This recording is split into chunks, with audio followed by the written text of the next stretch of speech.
Yep, thank you. Welcome. Okay, we have Christine. Christine, is David T joining? Do you know? I believe he was on the meeting notice.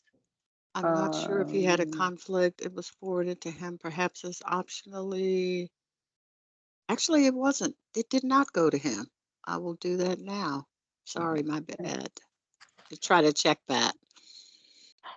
Probably because Broadspire set up this one, so maybe there's a little confusion with that. It's Mike's fault. It's been that type of day. I'm good with that. Just kidding. All right. Do you have everyone on your side, Mike? I do, because I think I have Mark, Jeff, Chris, and Chris show. Okay, perfect. Russell, you okay with us beginning? Yeah, let's jump into it. All right. Well, my name is Lisa Bartholomew. I am the Claim Programs and New Business Manager with the Claims Vendor Management Office and team here at Markel. I'm outside of, I'm not in the office, but my home base is New Orleans, Louisiana. And I'll pass it on over to Christine. Good afternoon, everyone. I am Claims Compliance Counsel. Been with Markel almost 2 years, and I work with our claims business partners on all of their vendor contracts. Awesome. Della? Afternoon, everyone. My name is Della Clark. I manage the account management group at Markel, and I am located in Atlanta, Georgia. I will pass it on to David. Which David? David Smith. David Smith. David Smith. Good afternoon. My name is David Smith. I'm in the Rosemont office in Illinois, and I'm a senior claim vendor manager, senior account manager for claim vendor management team. All And I'll right, pass David it on. T. Oh, sorry. Go ahead, Lisa. No, I was just saying David T. Hi, I'm Dave Shantz. I am in a single office in Smithville, Ohio, and I've been with Markel less than 1 month, but I have over 35 years in the P&C industry. Awesome. And last but not least, Russell. Hello, everyone. Mike, good to see you again. And Good to see you. The Broadspire Group, very much appreciate meeting y'all as well today. I'm a senior director in the casualty unit here at Markel. I work out of our Plano, Texas office, and one of the things I do is oversee claims and teams handling claims spanning the range from construction defect, all manner of general liability, products liability, environmental, and healthcare. So. Awesome. Mike, would you like to take it away with your team? Sure. I'll first introduce myself and then I'll let everybody jump in. Mike Verrecchia from Broadspire, leading the sales engagement. I work in our Newtown Square, Pennsylvania office. Been with Broadspire 24 years and in account management prior. So we're excited about the opportunity and good to see you again, Russell. Mark. Thanks, Mike. Mark Cunningham. I had sales and marketing background in operations, implementation, account management across the board on both our casualty as well as our non-occupational disability program. Nice to meet you all. Jeff? Good afternoon, Jeff Sickles, Chief Claims Officer, overall responsibility for our casualty liability work comp claim teams. Mr. Mazzola. Hi, everyone. My name's Chris Mazzola. I'm the Vice President of the Northeast Service Center. I'm out of Central New Jersey. My background is in liability claims and also account management. Chris? I'm Chris Salguero, Vice President of Operations for the Southern Service Center. Been with Broadspire now 36 years and located in New Orleans. Perfect. Thank you. All right. So as I said, we did talk internally. I think everybody's pretty aware of kind of with the scope, the requirements. We do want to make it more of a dialogue, and then we can go from there if that works for everybody. Sure.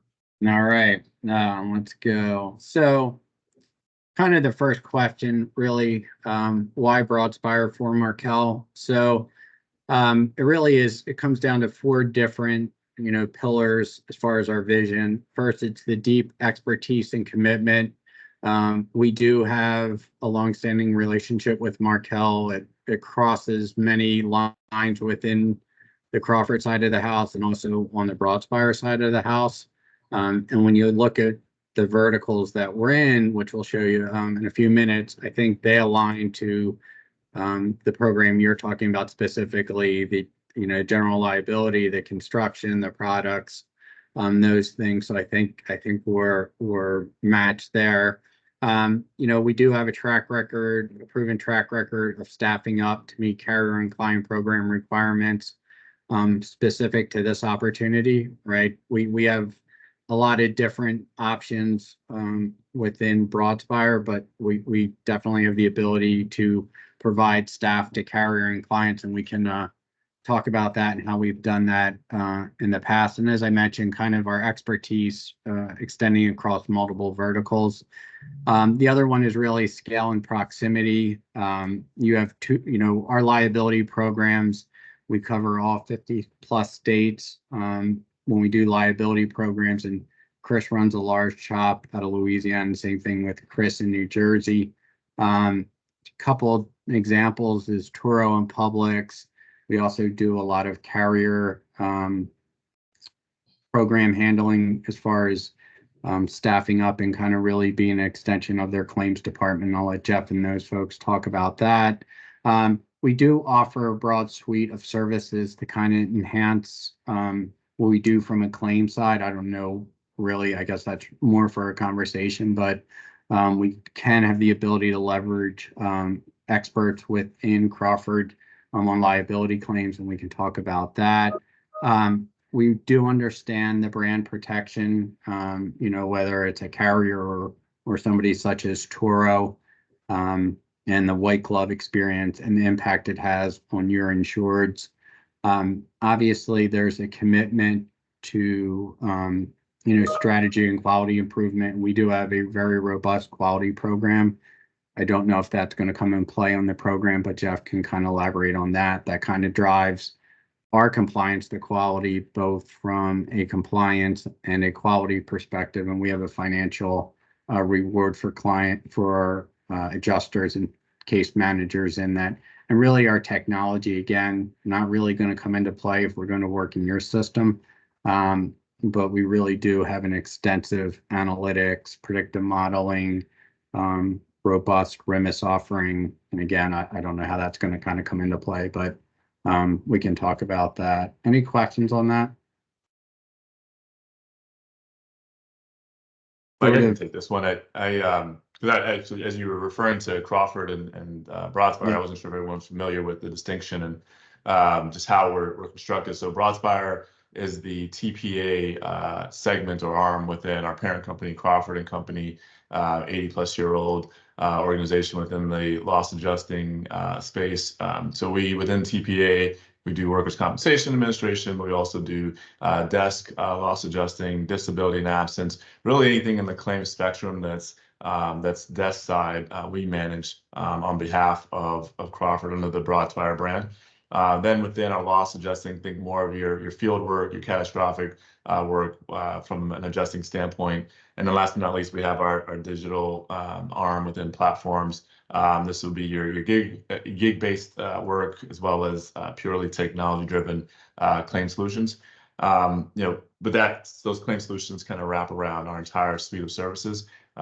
Still publicly traded, but all intents and purposes privately held by the founding Crawford family. And from the extent that level of investment and oversight on a definitely quarterly, almost monthly and daily basis makes it really impactful in our ability to be nimble and flexible and invest those dollars where they're going to be most meaningful. We're literally talking about specific clients within our board meetings, so really operating at a granular level in a very meaningful way. So we do think that'll resonate in what we have to show and offer you. But we can go to the next slide, Mike.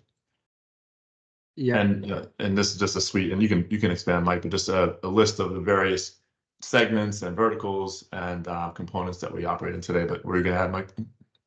No, you're right. Again, it's a really good overview, and this is just a partial listing of some of our verticals, but I think you can kind of see how deep they are.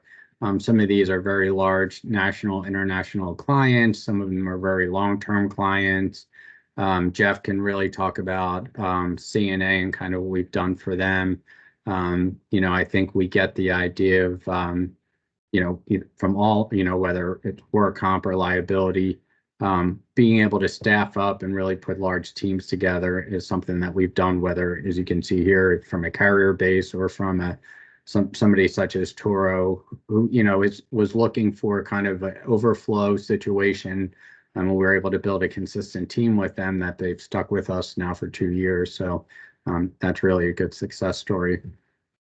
Yeah, I can jump in a little bit here. So, Yeah. Some of the programs that Mike was referencing. So CNA, very similar, came to us a few years back, never had outsourced any of their claims and was just looking to try something different. So partnered with Broadspire, built a team, trained them on the CNA culture. And that program has been in effect since 2019. And then some of the other programs that are kind of similar to what we're talking about here. Mike was referencing Toro, Publix.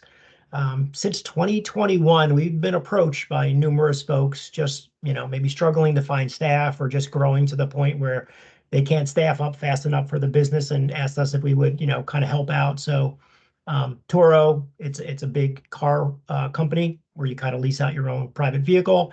A staff of over 50 adjusters just can't staff up fast enough for their growth. Came to us about a year and a half ago, 2 years ago, and said, hey, would we put a small team together, work in their system? So we did pretty much exactly what we're kind of doing here. And we were so successful that they basically gave us a steady team of 10 adjusters. So we've got 10 folks working their system, supervised by them, and did that. And then I guess last year, Publix, same thing, came to us, struggling a little bit with turnover, and just said, hey, do you got a couple of adjusters, train them up, work in our system, handle all of our GL claims that happen in our stores. We did that as well. So this is kind of a new thing that we've been getting into.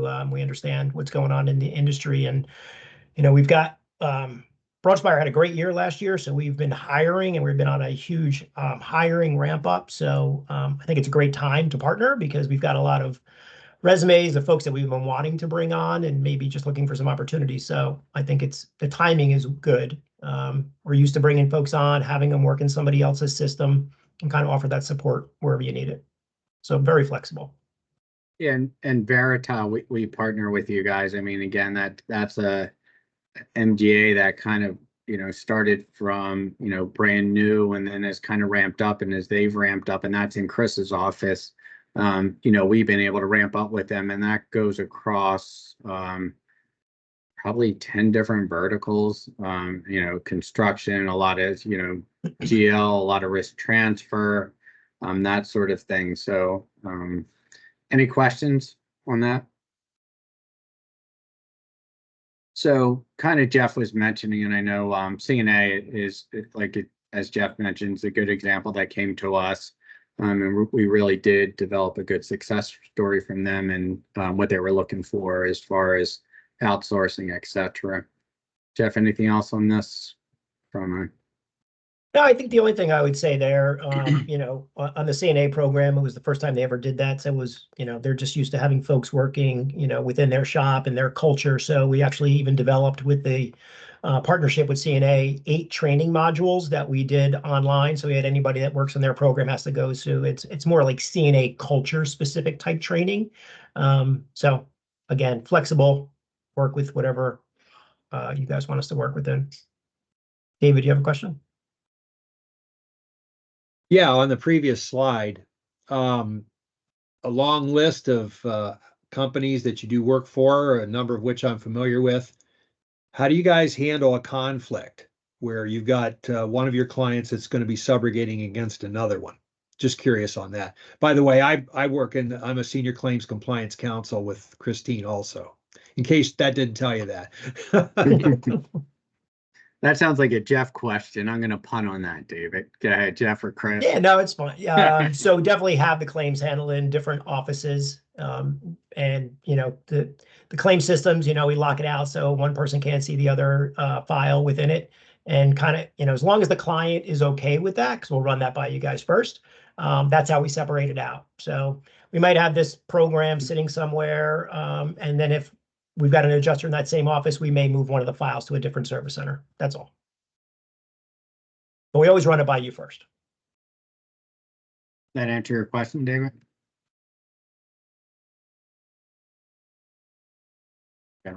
Any other questions?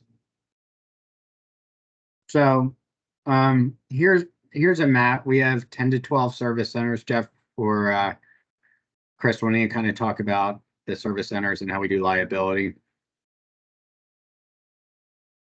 Yeah, Chris, why don't you, Giro, you can kind of talk through it. So as I mentioned earlier, I'm with the Southern Service Center. Within our service center here in New Orleans, we have a lot of consolidated programs, some of which were discussed previously. But if it is not a consolidated program, then it is spread out to the other service centers. We have, I think, nine service centers now that are covering East Coast to West Coast. In my service center in particular, because we have so many consolidated programs, we do manage claims from East Coast to West with licensing in all states, even the more challenging ones like New York and Hawaii, which do require additional testing to get the licensing. So Chris. All right. As far as I'm going to talk a little bit kind of our account manager, there would be an account manager assigned to the program, and they would really work with your group and claims directly. Obviously, loss funding, all the backroom issues are not applicable given the arrangement, but they would still make sure, kind of what Jeff alluded to, right? We understand your culture. We have the staff trained up.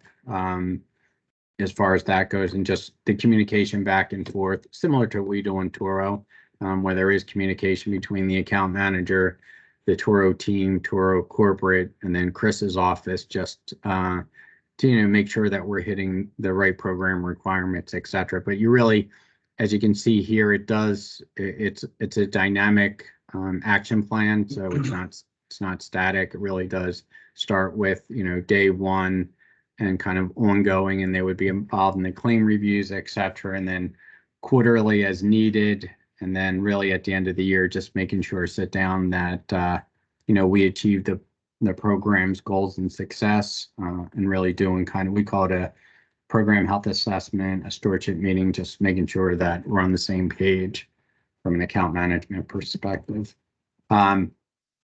Jeff and Chris, why don't you guys talk about, you mentioned sort of the challenges in retaining people. We're definitely in a growth mode. So Toro was a good example, 6-car rental, and just the early career program and how they've helped on liability programs handle some of the lower severity claims.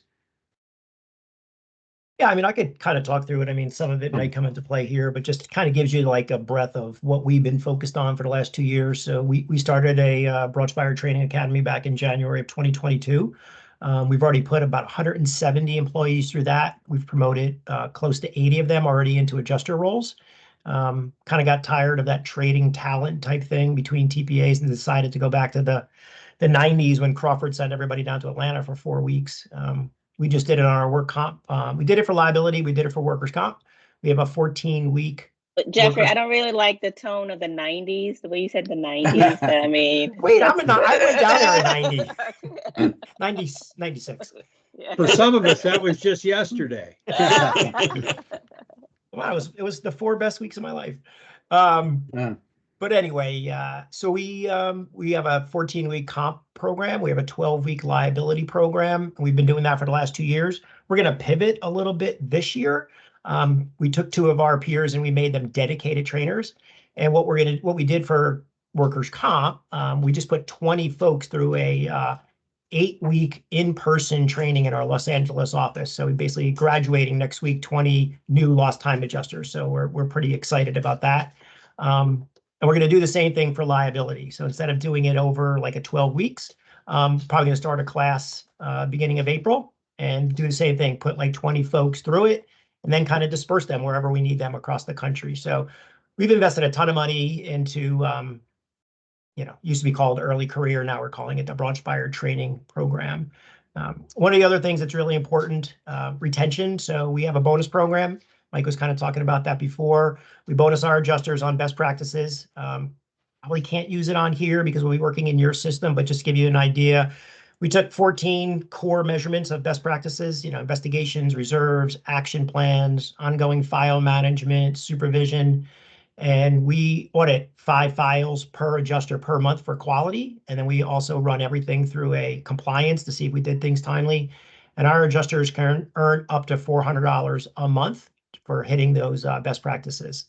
So that's probably been one of the biggest things that we've had in place to just have retention be a very important thing. Plus, it also gives us peace of mind. If we're hitting those core best practices, we know that our files, for the most part, will end up auditing well if somebody from the outside wants to audit us, and the file will close at the right time. We've had this program in place for 15 years. Every year we look at what's new in the industry. Should we change anything? Should we add anything to it? So great program for us. And again, we do it on all of our core book of business, comp and liability. And with any program, I would just say that I think it's important that, we try to look at the level of claims that are generated by a given program to make sure that we're giving you the resources that are needed to manage those claims. Obviously, you had indicated, or was indicated previously, that you guys had some $200,000 claims, some significant claims. So obviously we would get senior level examiners involved in those particular claims. And obviously if they're lower end claims, maybe a lower level individual examiner who has minimal experience would be qualified to quickly turn those claims over on a consistent basis. And I'm assuming, I'm not sure what Russell's thoughts are, but I'm assuming you are open to molding the actual audit parameters around what we might want to see. I'm sure you have something amazing in place with coverage, compliance, investigations. So, bro, taking a look at all of that. But I really like that structure for the auditing piece. So I'm assuming you're open to possibly conducting that if we have an appetite for that. Yep. So we do have some very specific either clients or carriers that audit different than others. And again, Jeff, this isn't, I know it's not really applicable, but I think it's important to just mention that. So we have the quality program that you talk about, but kind of how you drive the case counts, your view into it, that sort of thing. Yeah, so even, so it's been a big focus for the last couple of years. So one of the biggest focus I mentioned was people, the other was technology. So we've given all of our supervisors, we call them team managers within Broadspire, our VPs, our AVPs, we built them a command center. So in real time, they can go in and they can see how their adjusters, how their supervisors, how their programs in general are performing. So first thing they can look at is caseloads. They can look at, not only how many somebody has in real time, but how many they've closed. They can look at their closing ratios in real time. Action plans were very big. When you look at that right up here on the top, you'll see something, the 90-day action plan.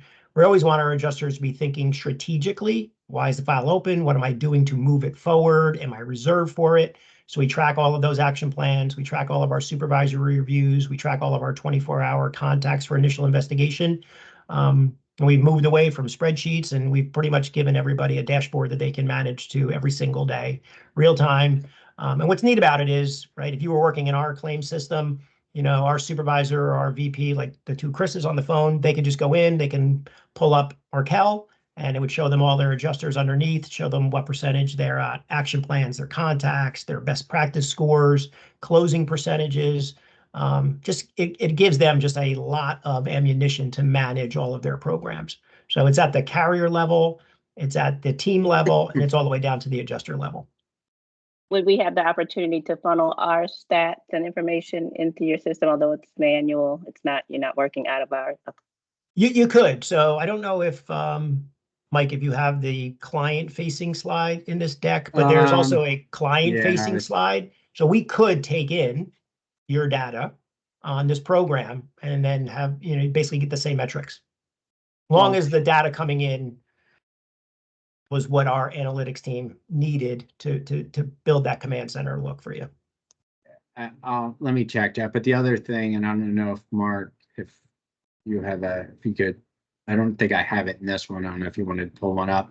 The other thing that we could do, Jeff, is take the data and then run some of the predictive models, right? As long as, So, and I do have a slide. So on the liability side of the house, there's a lot of predictive models that are running on all of our files. Yeah, Subrogation, here's SIU, closers, reserving. right. Oh, they're right there. Yeah, sorry. You're right. Yep. So I don't know if I have the my view right now, the adjuster metric slide, but you're right. So but you can see from here, we do have predictive modeling, as Jeff noted, that's kind of built into our analytics as part of our analytics group as far as that goes. So let me get back. I don't think I had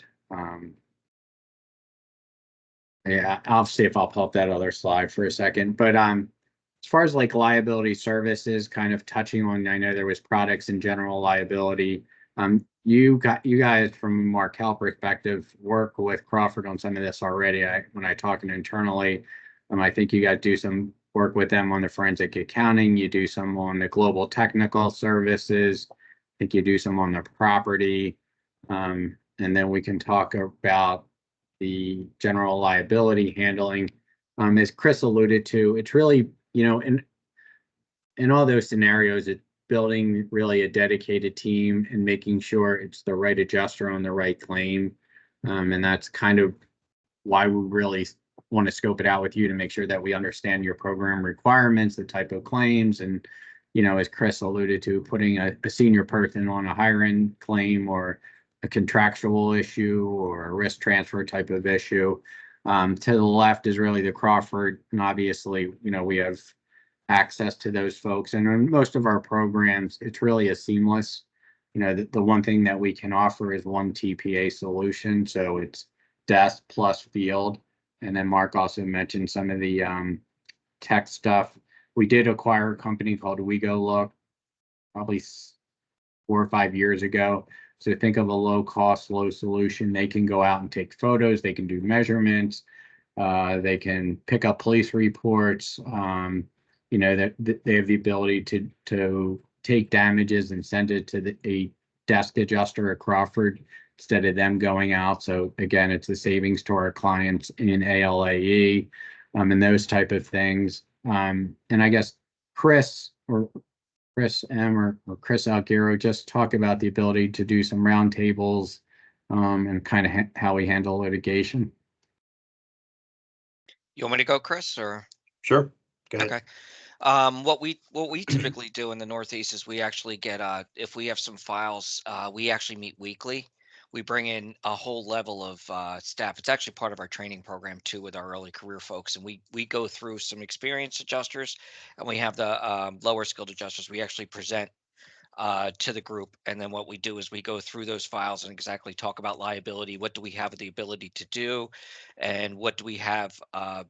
What do we see the value of that claim is, and where's the spots we really kind of can attack not attack or just kind of apply liability to the injuries and to the loss facts and things of that nature to come up with the value of the case.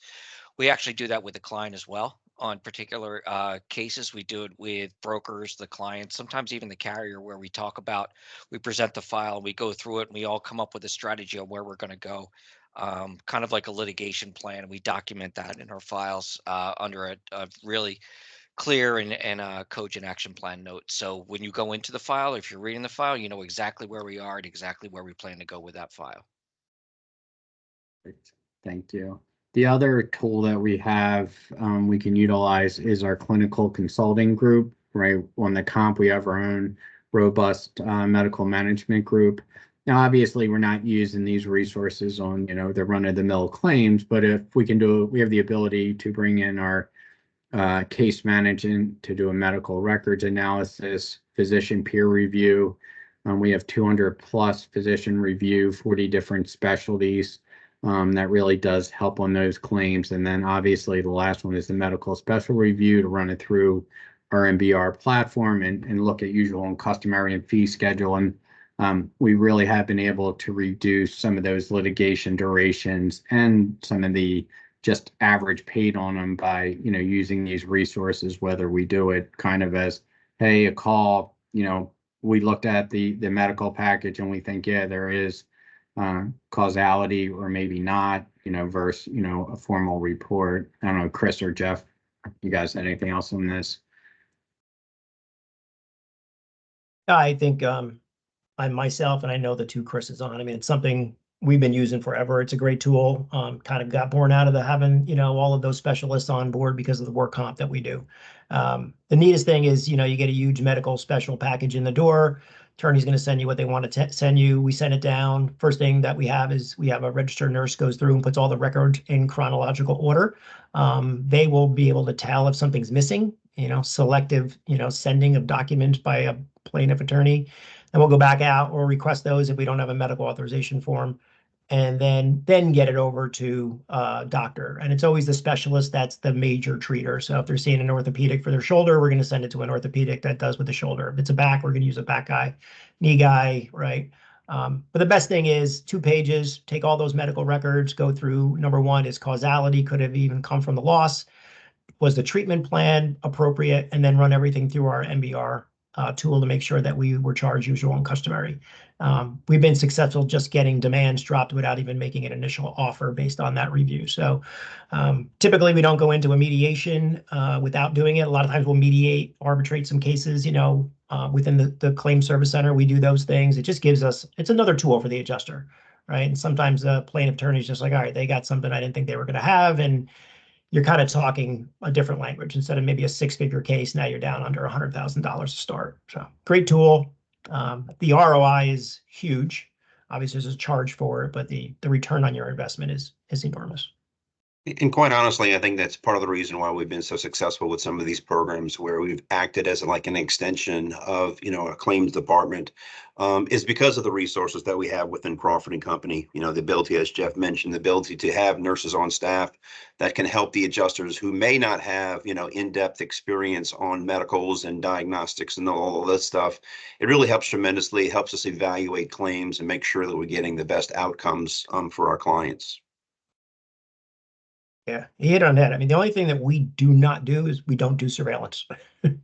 Outside of that, it's pretty much Broadspire, Crawford employees. I think another reason why we've also been successful is because we've been able to operate in a team environment where we take our clients, best practices, Lisa, as you were mentioning, kind of incorporate things that you guys may focus in on, and getting the team to buy into those expectations, and then incorporate that into a team environment and hitting those metrics, being able to track those metrics, making sure that we're performing at a level that you strongly believe need to be performed at, and the same level that your current adjusters are operating in. So Chris, with that said, how do you handle subpar performance development? Just kind of speak a bit on that, not to get in the weeds, but just generally. Yeah, no, it's a great question, and something that Jeff had mentioned earlier with our QOS program. And there are occasions where we do identify times when there may be some additional training for subpar performance. And so we identify those opportunities to give, those individuals some additional training and putting them in a better position to meet the metrics, right? And I think it comes down to having the right supervisor in place, having them have the ability to get into files and make sure the files are moving in the right direction. And as long as you have someone who has the resources available, in our current system, tracking inventories, making sure we're positioning our adjusters to be successful, making sure they're hitting all the expectations, meeting best practices, all those things are important. So maintaining control of those situations and identifying times when training could assist and help improve outcomes. Yes, and I think it's critical. I think we all agree that one of the most important pieces to this is open communication. If you're struggling for any reason, for us to be aware as soon as possible, so we can leverage and make sure what needs to happen happens. We want to be out of the reactive mode and in the proactive mode together. Absolutely. And our focus is to stay ahead of things. We want to know when those opportunities present themselves where we can give someone additional training, because of maybe action plans are not detailed enough, or they don't have exact timelines, those sort of things that are critical. Our clients want to know those things. We need it to be measurable for sure. Yes. Correct. Yeah. And I think we just did something internally here, again, just proactive. We raised our bonus this year. It used to be $325 per month was the max you can earn, and we moved it up to $400. We want everybody to get it. So we, now that we've got these 2 trainers, we, twice a month, we put on the calendar for the rest of the year that it's just an open forum. It's an open Teams meeting, the 2 trainers, 1 comp, 1 liability. It's basically, let me help you get your $400, right? So there's not a big difference between an 89.4 and an 89.5, except one doesn't make money and the other one does. And, it's not easy to bonus, right? So on liability, you need to have a real good liability analysis in your file. You needed to take a recorded statement if it's a bodily injury claim. You need to document the damages, the value. Reserving here is critical. Every penny you reserve, you've got to break it down. So sometimes people just miss it, right? And we have auditors. Those auditors work for Crawford and they don't work for Broadspire. So they're looking for certain words and terminology in the file. And sometimes adjusters are like, man, I want to get to that higher level. So what we did was we set up this training, almost to your point, let's be proactive. And we basically said, hey, we want to help you guys do it. So if you're looking to score higher, join this training. We also made it mandatory if you're scoring under 90, you have to. They just did their first one last week. And that's one thing I love about Teams. You can kind of see how it's going because you can see all the chats. The questions were amazing. The enthusiasm was amazing. And they just said, hey, listen, I'm gonna join every week because you just pick up shortcuts, right? And all kinds of different things like, oh, somebody does something better here. Somebody's got a better way of reserving a file. You learn from your peers. In our remote environment, it's yep, huge. It's huge. It's huge. It's huge. You got to rely on Teams, right? I mean, people all over the country, but it's fantastic. So, I mean, I love your question, and we're always trying to think, okay, how can we get better? How can we get better? How can we get better? Hey, Chris. Sorry. I was just going to say that I think one thing that we also do too is we try to make it competitive. We post outcomes. We let everybody know how they're scoring and how they're performing. And it's amazing how people who are not meeting the metrics or making the grade or putting the extra effort into all of a sudden finding a way to get those scores, right? And to hey, I see you're doing well in your quality. Can you help me with, what am I doing wrong? And those sort of things. It's contagious, right? Nothing wrong with some friendly challenges, a little friendly competition. Absolutely. That's for sure. Right. And I think, it's funny because, we Mike mentioned the Turo program, which is, a program we're managing for the rideshare. And one of the things that we have been tracking on that particular program is what they call CSAT scores, which are tied to customer service, making sure that their customers are getting the service that they're paying for. And we've been very successful in meeting their expectations. And part of, once again, it's part of us identifying what's important to Markel and making sure that we're meeting those expectations.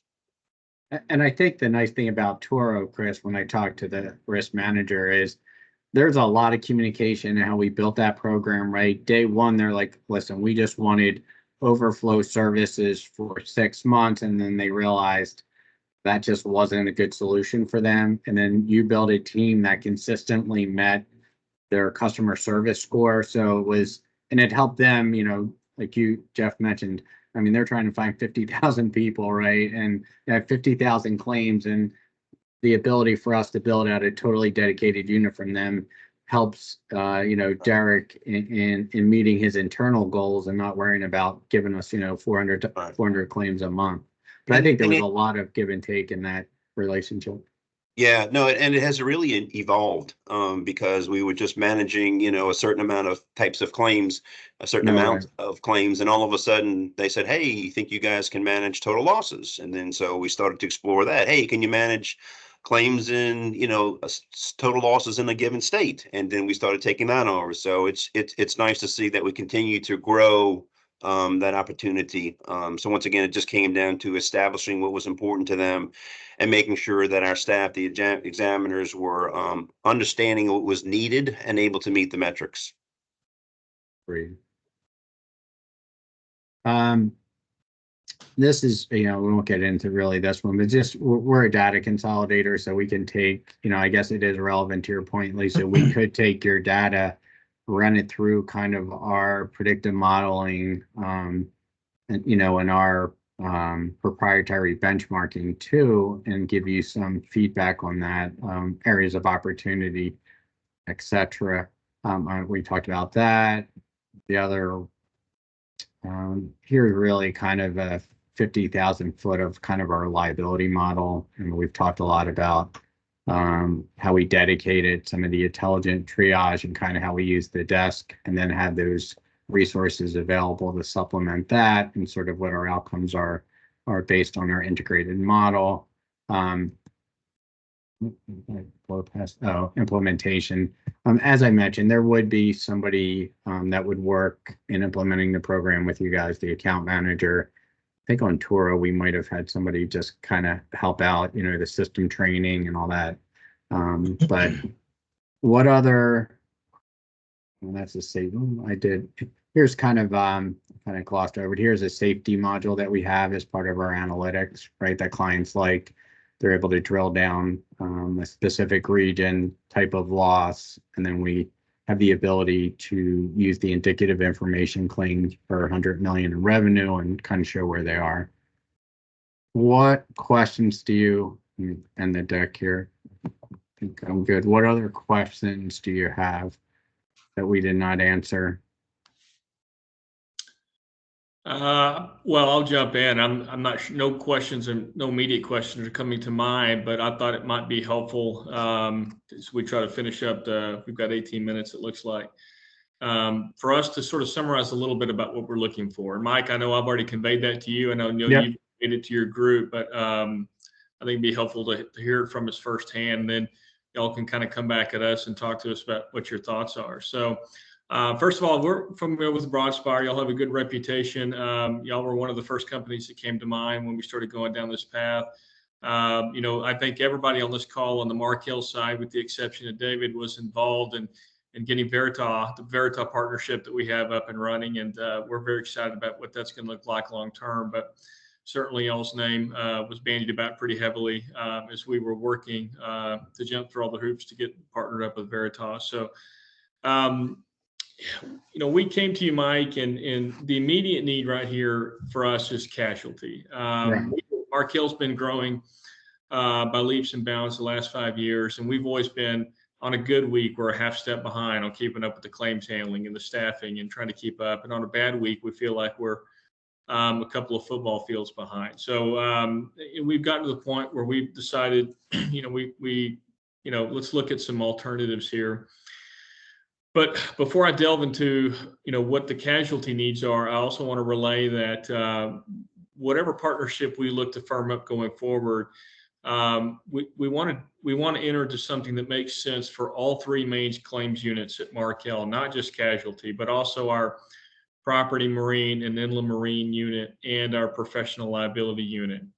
Now, those claims units may not necessarily have an immediate need right now like casualty does, but whatever partnership we sign off on, we want to make sure that it can complement and it can accommodate needs that those claims units may have down the road. So we're very heavily invested in making sure we get it right from the start, because, you know, if it works out well for casualty, there very well may be opportunities to expand it into those other claims units over time. So just keep sort of that larger perspective in mind, if you would. So, you know, Mike, to kind of highlight some of the info that we've relayed and that we shared with you on the last call, I've got two sort of needs that I'm trying to accomplish here. One, move a defined set of claims off of my specialist desk right now or in the short term to provide them a little bit of relief. And that's that 850 claims. That's sort of the number that we've landed on. And that spans construction defect, all manner of general liability, a little bit of products liability, a little bit of environmental, probably very little environmental, but there could be some. The breakdown, the biggest clump will come from construction and construction defect. That's going to be about 400 claims. I don't yet have a breakdown on that 400 between what will be construction, PD, and BI versus construction defect, because my directors are still working with their managers to pull together a defined list. Hope to have that. Hoping to have that last week, and we're still working on it. So sometime this week. But the construction side will be the biggest part of it. General liability will also be a pretty significant portion, and the general liability is going to really run the gamut from all manner of general liability, premises liability, a lot of hospitality and retail type work. Could be some commercial auto, probably will be some commercial auto in there. And that premises liability, habitation type stuff. I mean, I can run the gamut from slip and fall, trip and fall to, maybe some shooting claims, some assault and battery type claims, that sort of stuff. So it could be a pretty wide spectrum. My goal when it comes to value is the bulk of what we would move either on this immediate transfer or on an ongoing basis. I'd like to keep the values at 200,000 and less. That's my goal. So I want most of this to be lower dollar exposures. That's going to be easier to accomplish on the general liability and products liability side. On the construction side, just based on the volume and what the numbers look like right now, there will be more higher value claims. So there are going to be a percentage of claims on the construction side that could run in values of $200,000 to $500,000. I don't have again, we're working on getting the list pulled together, so I don't have a percentage for you there, but my managers are telling me I've got to be able to shift some of those higher value claims off. So there will be some of that.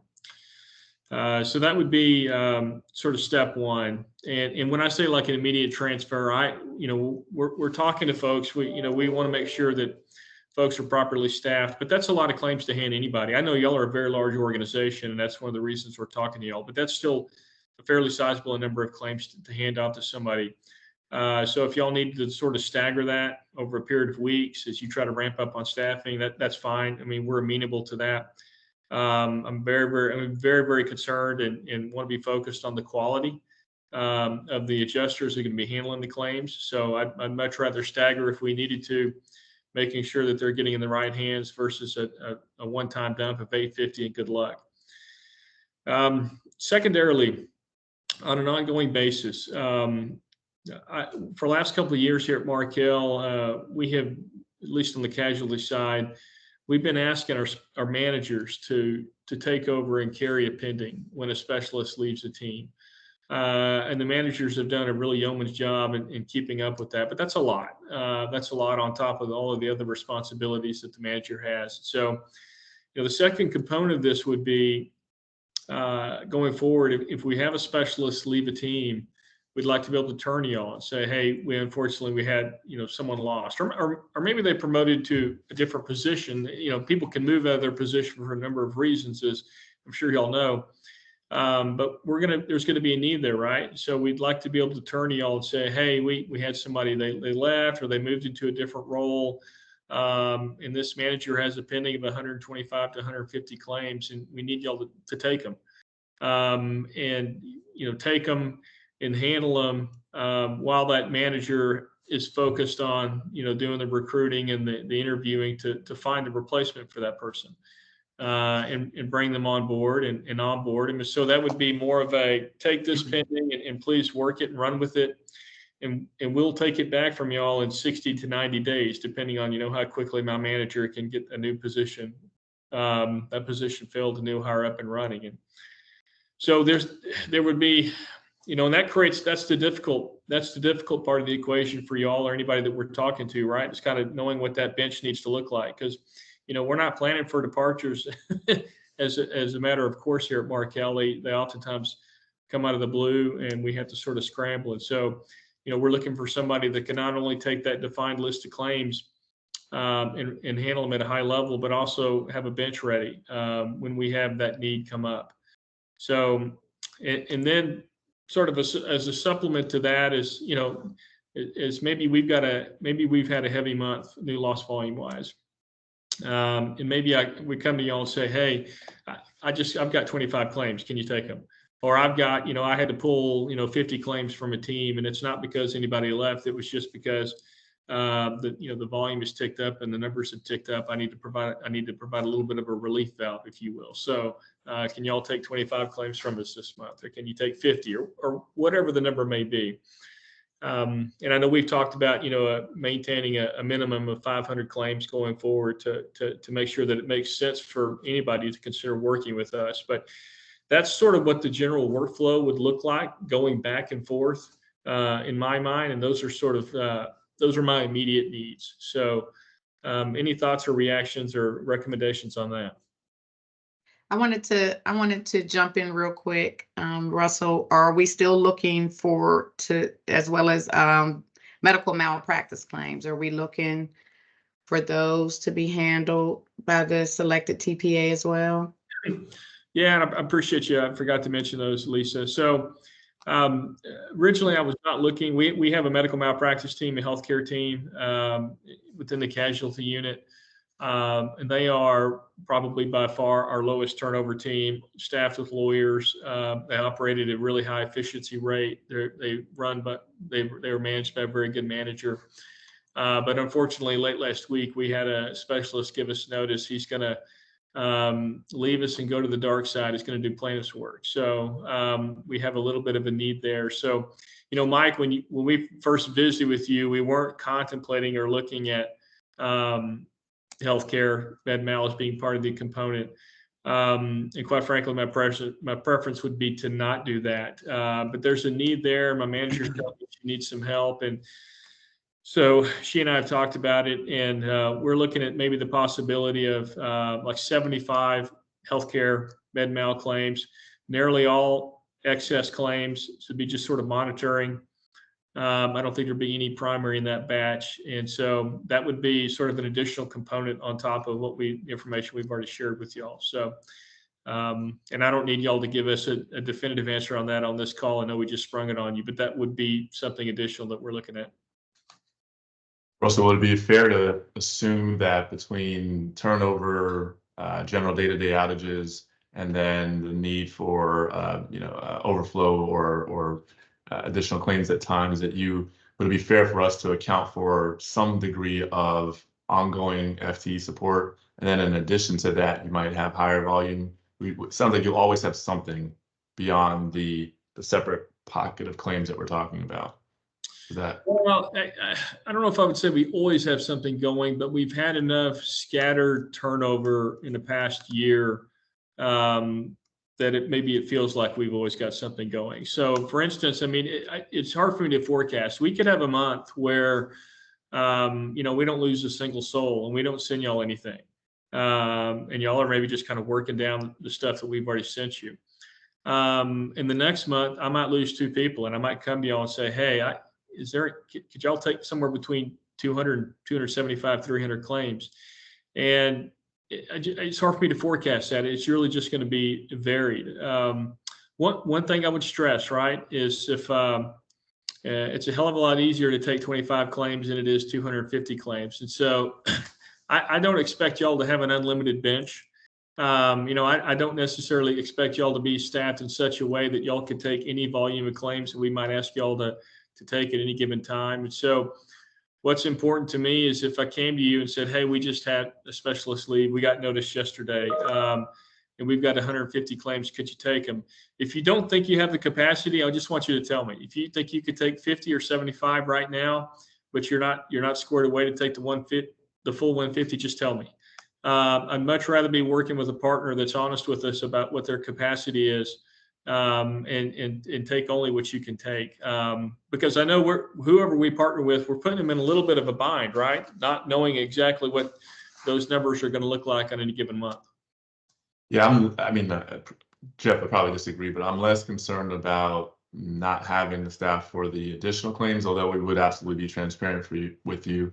I'm more concerned about needing them or having them on hold, having them on the bench when we don't have any claims. So it's that, yes, month to month, okay, that's one thing. But if we're carrying a series of months where that person is waiting and we're trying to find other work for them, that's where it gets a little bit more complicated. But I get it.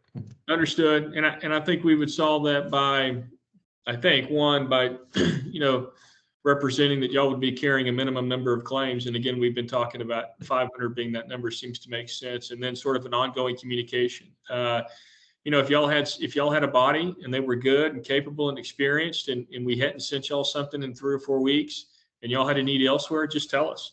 We're not going to ask or expect y'all to keep a whole bunch of quality talent sitting on the sidelines, not doing anything, just waiting for us to send y'all some claims. We understand y'all have responsibilities too. So I think that would just be some clear and consistent and regular communication about what your staffing looks like, what y'all's needs are elsewhere, what our needs are. And, again, I would anticipate that there could be months where we ask you to take more than you can handle. And that's okay. I mean, that's never going to hurt our feelings as long as, we're communicating regularly about it. So. If we were able to find someone, let's say for a med-mal person who, let's say you had someone who gave notice and we were able to find someone who would be a great fit for that program, and would you guys be open to keeping those claims with us until, and as opposed to taking them back once you fill that position, or is? Maybe. My manager's been telling me for some time that, her folks have been doing a really great job of staying on top of it, but their volume has continued to go up as well. And she's been very creative about putting some processes and protocols in place to make sure that they stay on top of it. We're not missing anything, but they're continuing to get tighter and tighter in that regard. So it's very possible, as we move into a partnership with someone that we might say, here's 75 claims to start off with, but we might ask you to maintain some sort of a minimum number on the healthcare board going forward. And we have a hell of a lot of excess accounts on the med-mal book, and some require very little in the monitoring.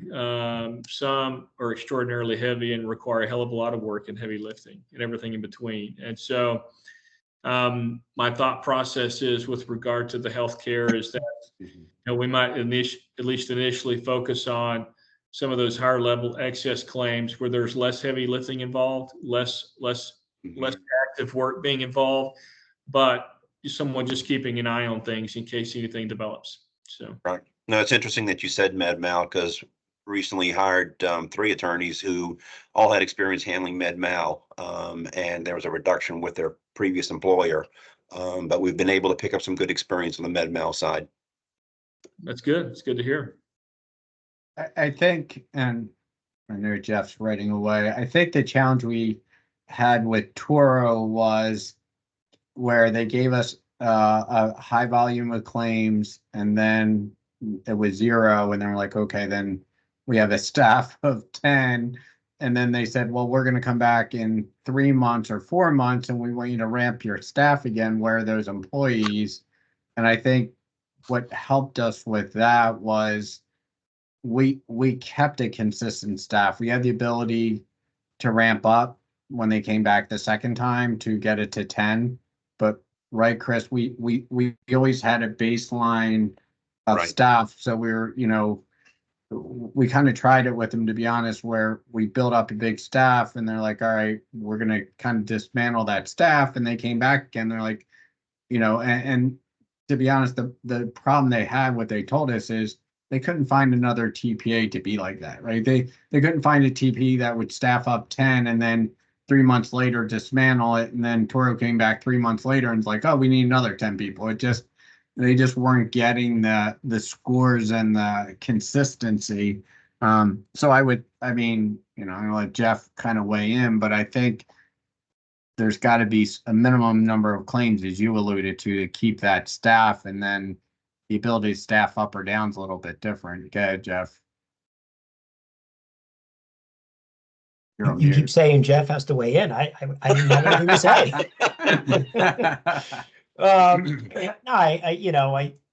The 500, right? We get the 850 at first glance. Obviously, files close.